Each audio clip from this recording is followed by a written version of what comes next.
किसका अध्ययन कर रहे हैं अपन? Passive voice. किसका अध्ययन कर रहे हैं? आवाज आनी चाहिए सबकी। किसका पढ़ रहे हैं? क्या पढ़ रहे हैं अपन? Passive voice. तो सबसे पहली बात है, पैसिव वॉइस पढ़ने से पहले अपने को समझना होगा कि पैसिव वॉइस किसे कहते हैं। तो पैसिव वॉइस का अर्थ होता है कर्म वाच्य। क्या होता है? कर्म वाच्य। वाच्य 3 प्रकार के होते हैं। हिंदी के रूप में देखेंगे तो हिंदी या संस्कृत के रूप में, और इंग्लिश के रूप में देखते हैं तो वाच्य होते हैं 2 प्रकार के। एक तो होता है एक्टिव वॉइस। कौन सा वॉइस? Active voice. दूसरा होता है कौन सा?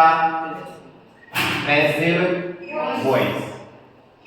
अब देखो, इस वॉइस का अर्थ तो क्या हो गया? वाच्य। वाच्य का अर्थ होता है कथन। जो वाक्य होता है उसको वाच्य कहते हैं। वाच्य को अपन कथन भी कह सकते हैं। क्लियर हो रही है बात? समझ में आ रही है? इसको तरफ ध्यान कम दो, बिल्कुल रिकॉर्डिंग की तरफ बिल्कुल मत ध्यान दो, केवल मेरी तरफ, शक्ति मेरी तरफ। तो वाच्य समझ में आ गई बात? वाच्य का मतलब इंग्लिश में क्या हो गया? वॉइस। इंग्लिश में क्या हो गया? वॉइस। अब पैसिव, पैसिव का अर्थ क्या हो गया? कर्म। क्या हो गया? कर्म। ठीक है, ऐसे ही क्या होता है? Active voice. एक्टिव वॉइस का मतलब होता है कर्तरी वाच्य। अब देखो, इसके शब्द से ही पता चल जाएगा कि एक्टिव वॉइस का क्या हो गया? कर्तरी वाच्य। मतलब एक्टिव वॉइस में तो कौन प्रधान हो गया? कर्ता। कर्तरी शब्द से ही कर्ता बना है, तो एक्टिव वॉइस में तो कौन प्रधान हो गया? कर्ता। और पैसिव वॉइस में कौन प्रधान हो गया? कर्म। सीधी सी बात आ गई। अब जैसे हिंदी में एक वाक्य लिख रहा हूं, इंग्लिश अपन समझेंगे, पहले हिंदी में समझेंगे उसको, तो आसानी से अपने क्या आ जाएगी? समझ आ जाएगी। जैसे मैं लिख रहा हूं, राम फल खाता है। राम फल खाता है। क्लियर? वेरी गुड, सही है, कोई दिक्कत नहीं हो। राम फल खाता है। इस वाक्य का अर्थ क्या हो गया? कि खाने वाला कौन है? राम। तो ये तो क्या हो गया यहाँ पर? कर्ता। अब प्रधान कर्ता ही है ना इसमें, खाने वाला कौन है? राम। ठीक है, तो यहाँ पर कौन प्रधान हो गया? राम। तो इसकी इंग्लिश बनाएंगे तो राम ईट्स फ्रूट। फूड थोड़ी है, फ्रूट। ठीक है, अब इसी वाक्य को मैं दूसरे तरफ से लिखूं, खाना राम के द्वारा खाया जाता है। अब देखो, अर्थ में कोई अंतर नहीं आया। खाना की जगह वही कर सकते हो, फल भी कर सकते हो, कोई दिक्कत नहीं है। फल राम के द्वारा खाया जाता है। क्लियर? तो अब अर्थ में कोई अंतर नहीं आया, खाने का काम वही हो रहा है, फल ही खाया जा रहा है। लेकिन अब प्रधान कौन हो गया यहाँ पर? फल। मतलब जो कर्म था यहाँ पर, ये यहाँ पर कर्म था ना, अब इसी कर्म को यहाँ पर क्या बना दिया गया? कर्ता। बस इसी चीज को समझनी है कि एक पैसिव वॉइस में अपन क्या कर देंगे? कर्म को कर्ता बना देंगे। बस सिंपल सी बात है, क्या कर देंगे अपने? कर्म को कर्ता बना देंगे, और कुछ भी नहीं है। इसके अलावा जो आप मेन वर्ब यहाँ पर यूज करते थे ना, सूत्र क्या था? Subject plus helping verb plus main verb plus object plus other, यही था ना।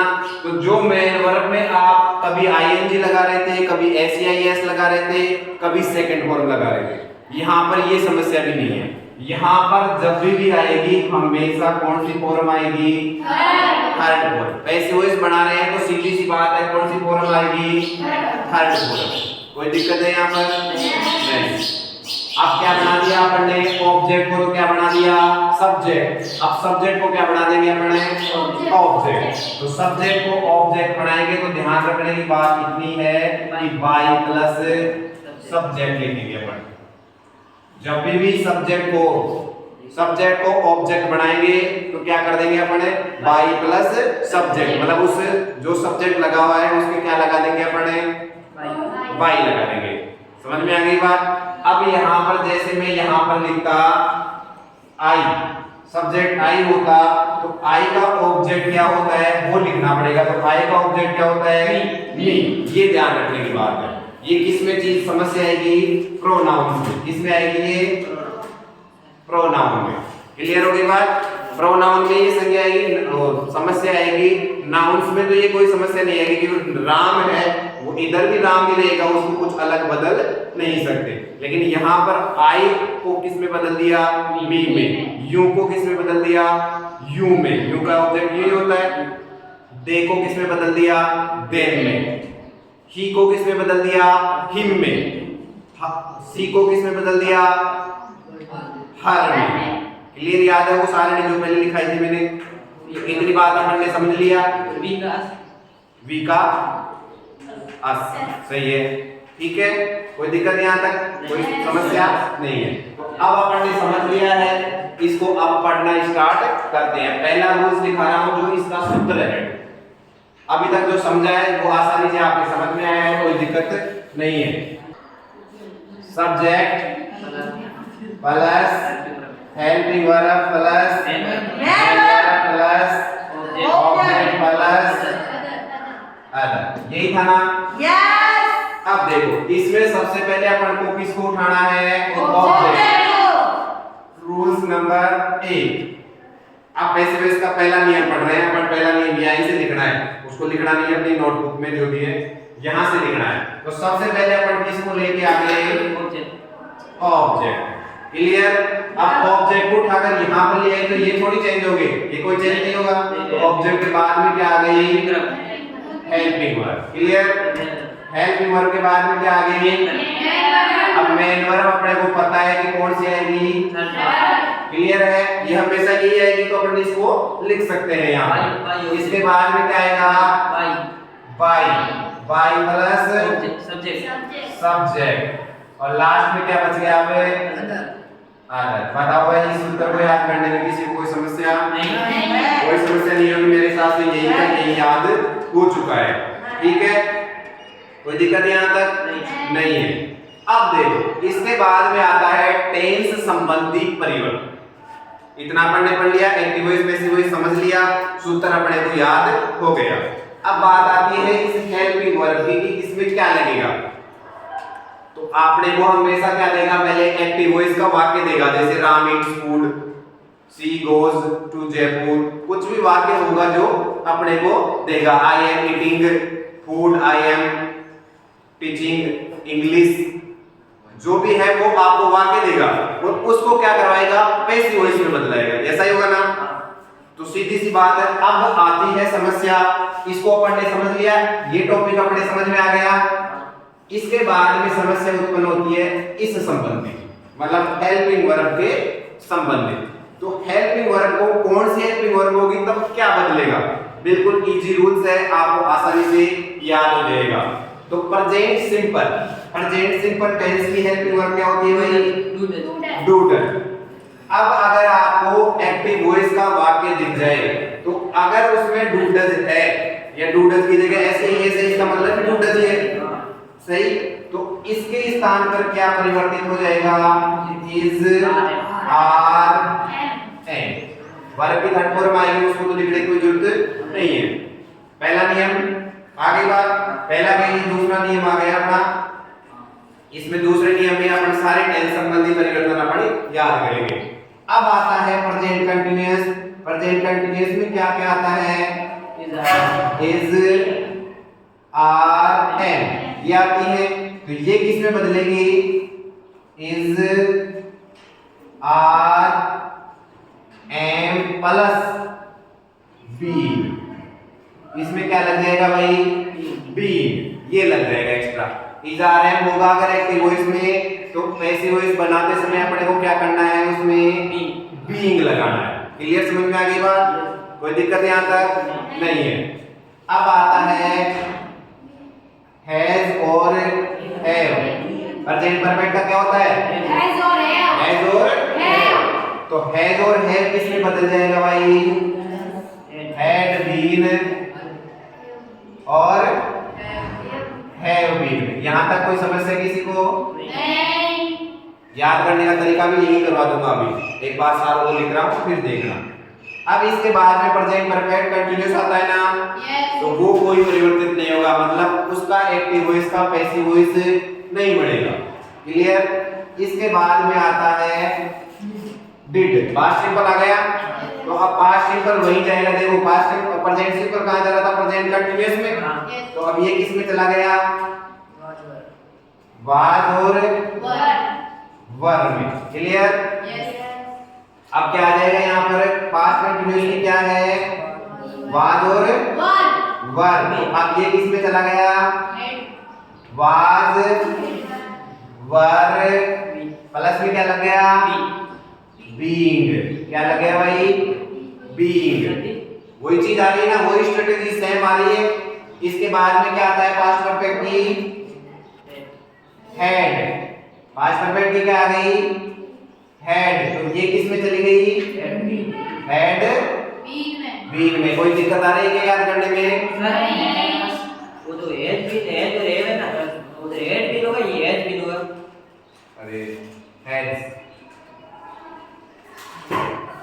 मिस प्रिंटिंग हो गई, कोई दिक्कत नहीं है। यहाँ पर क्या होगा, हैज और हैव किस में चला गया, हैज बीन और हैव बीन। क्लियर। कोई दिक्कत अब नहीं। मतलब सीधी सी बात ये है कि हम पास्ट प्रेजेंट परफेक्ट है तो प्रेजेंट परफेक्ट कंटीन्यूअस में जाएगा। क्लियर। ठीक है। अब वापस आ जाओ पर वो पास्ट परफेक्ट किस में चला गया, पास्ट परफेक्ट कंटीन्यूअस में। अब प्रेजेंट परफेक्ट कंटीन्यूअस का भी कोई वाक्य नहीं बनाता ना पैसिव वॉइस में, तो यहाँ पर पास्ट परफेक्ट कंटीन्यूअस का भी नहीं बढ़ेगा। प्रेजेंट परफेक्ट कंटीन्यूअस का नहीं बनाता, तो अब पास्ट परफेक्ट कंटीन्यूअस का भी नहीं बढ़ेगा, तो इसका मतलब इसको भी नहीं लिखना है। अब किस में चले जाएंगे अपन, फ्यूचर सिंपल। तो फ्यूचर सिंपल की क्या होती है भाई, शैल और विल। तो अब ये किस में चली गई, फ्यूचर कंटीन्यूअस में। तो फ्यूचर कंटीन्यूअस की क्या होती है, शैल बी और विल बी। कोई दिक्कत यहाँ पर नहीं। अब देखो यहाँ पर एक चीज और ध्यान रखनी है कि अब फ्यूचर कंटीन्यूअस इसमें भी बी लग गया ना। अब आपने देखो यहाँ पर कोई भी बी वाला नहीं है, तो मतलब इसमें बी आ गया तो यहाँ पर बी वाला नहीं बढ़ पाएगा, तो इसका मतलब फ्यूचर कंटीन्यूअस टेंस का भी पैसिव वॉइस नहीं बनेगा। समझ में आ गई बात। अब आते हैं किसकी तरफ, फ्यूचर परफेक्ट। किसकी तरफ है भाई, फ्यूचर परफेक्ट में क्या है, है और विल है।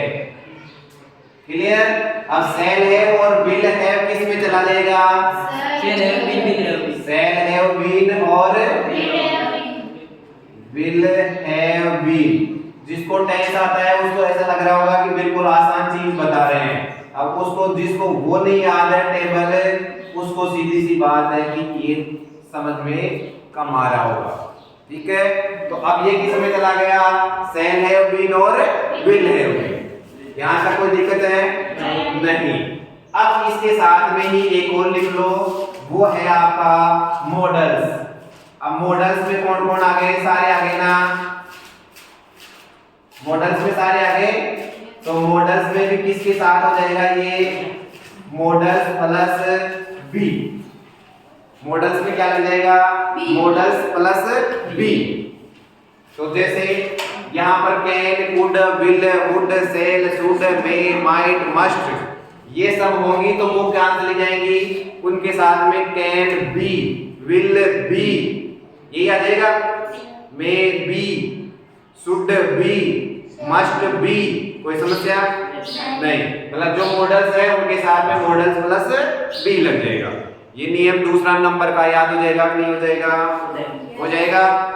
नोट करके आप नाम यहाँ पे लिख सकते हैं कि नोट किस किस का टेंस का वाक्य नहीं बनेगा पैसिव वॉइस में, present perfect continuous, past perfect continuous, future perfect continuous और फ्यूचर कंटीन्यूअस। चार के नहीं बनेंगे, बाकी बच गए उनके सबके बनेंगे। मॉडल्स में भी क्या आ गया, मॉडल्स प्लस बी। कोई दिक्कत नहीं आता है, इसको तुम लिख सकते हो आराम से, लिख लो एक बार फिर चलते हैं आगे। हाँ, हो गई। देखो नोट डाल के लिख लेना, तीनों टेंसों का मतलब प्रेजेंट, पास्ट और फ्यूचर। तीनों टेंसों के परफेक्ट कंटीन्यूअस, तीनों टेंसों में आता है present perfect continuous, past perfect continuous, future perfect continuous. वह फ्यूचर कंटीन्यूअस का पैसिव वॉइस नहीं बनता है। क्या टेंसों में पैसिव वॉइस नहीं बनता है, ये नोट डाल के आप लिख लेना। इसके बाद में रूल्स नंबर 3 में आता है, जो आपको बताया कि सब्जेक्ट को क्या बनाना है, ऑब्जेक्ट, ऑब्जेक्ट को क्या बनाना है, सब्जेक्ट। तो अपने को ये प्रोनाउंस सर्वनाम में पता होना चाहिए कि सब्जेक्ट का ऑब्जेक्ट क्या है, ऑब्जेक्ट का सब्जेक्ट क्या है। तो आई का ऑब्जेक्ट क्या हो गया, मी। वी का ऑब्जेक्ट क्या हो गया, अस। यू का ऑब्जेक्ट क्या हो गया, यू। ही का ऑब्जेक्ट क्या हो गया, सी का ऑब्जेक्ट क्या हो गया, हर। दे का ऑब्जेक्ट क्या हो गया, कोई दिक्कत यहाँ तक, आराम से इसको लिख लो, कोई दिक्कत नहीं है। अब इसके बाद में अपन वाक्य लेंगे और उनका पैसिव वॉइस बनाएंगे। आई और वी होते हैं जो होते हैं फर्स्ट पर्सन। ध्यान रखना है, एक बात और ध्यान रख लो, वैसे पैसिव वॉइस में इस चीज की जानकारी की आवश्यकता नहीं पड़ती है, डायरेक्ट इनडायरेक्ट में पड़ेगी। लेकिन मैं बता दूं अभी कि फर्स्ट पर्सन होते हैं आई और वी, और सेकंड पर्सन होता है यू, और थर्ड पर्सन कौन सा होता है, ही सी इट दे जो भी है। ठीक है, अब देखता हूं मैं आपको वाक्य। आई राइट ए लेटर। आज बताओ क्या हुआ इसका, आई राइट ए लेटर में अब देखो वो सूत्र याद होना चाहिए अपने। सूत्र क्या था अपना, object plus NP verb plus main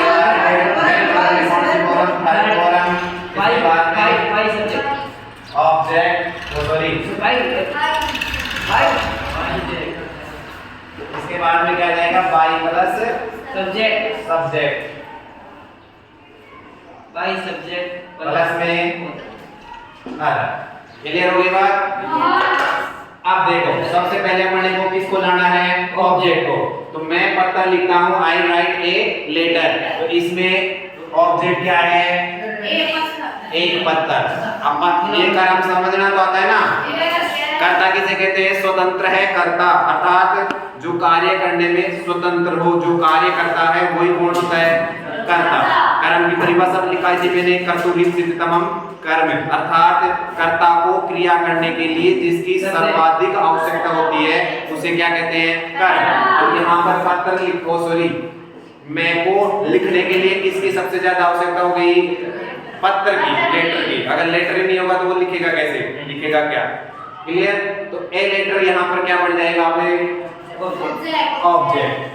तो अब ए लेटर, अब ध्यान रखना इसके पहले जो डिटरमिनर्स लगा हुआ है वो भी साथ में आ जाएगा।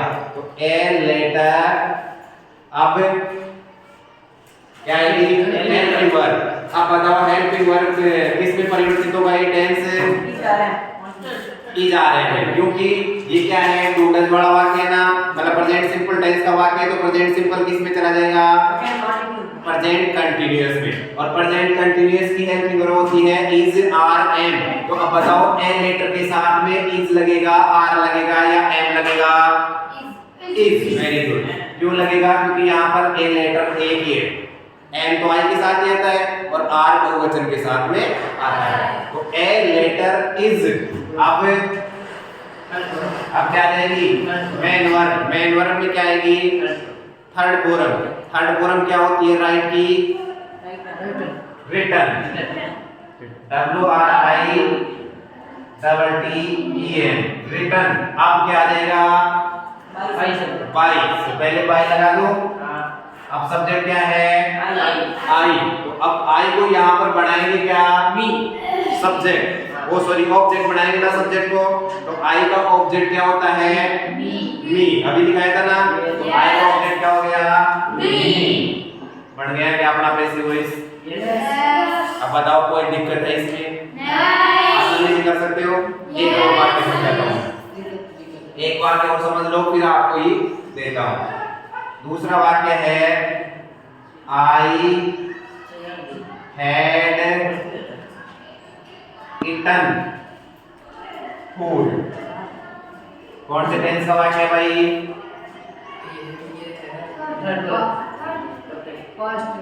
पास्ट परफेक्ट का। आई हैड ईटन फूड, मैं खाना खा चुका था। सही। अब इस आई की जगह मैं सी कर दूं तो कोई दिक्कत है क्या? नहीं है। अभी आई को लिया है इसलिए यहाँ पर मैं किसको ले लेता हूँ? सी को ले लेता हूँ। Clear? She had eaten food, वह खाना खा चुकी थी। तो अब यहाँ पर क्या आ जाएगा? सबसे पहले ऑब्जेक्ट। ऑब्जेक्ट क्या है यहाँ पर? फूड। ले लिया। इसके बाद में क्या आएगी? Helping verb. अब बताओ फूड के साथ में क्या आएगी? हेल्पिंग वर्ब हैड की। भाई सीधी सी बात है, पास्ट परफेक्ट है तो किस में चला जाएगा? पास्ट परफेक्ट कंटीन्यूअस में। तो पास्ट परफेक्ट कंटीन्यूअस में एक ही होती है तो पूछने की जरूरत ही नहीं है। क्या बढ़ गया? Had been. कोई दिक्कत? Food had been. अब क्या आ जाएगा भाई? Main verb. मेन वर्ब में कौन सी फॉर्म है? Third form. तो थर्ड फॉर्म तो यहाँ पे पहले से लगी हुई है तो अपने को क्या लिखना है? सीधा ईटन। अब क्या आ जाएगा? By plus subject. तो अब सब्जेक्ट क्या है यहाँ पर? सी। सी का ऑब्जेक्ट क्या बनेगा? हर। इस चीज को गलती से भी मत भूलना। क्या बन गया? हर। वाक्य बन गया food had been eaten by her. भोजन उसके द्वारा खाया जा चुका था। क्लियर? कोई दिक्कत? अब वाक्य तुम्हारे को दे सकता हूँ? यस। बना सकते हो? रोक ले भाई।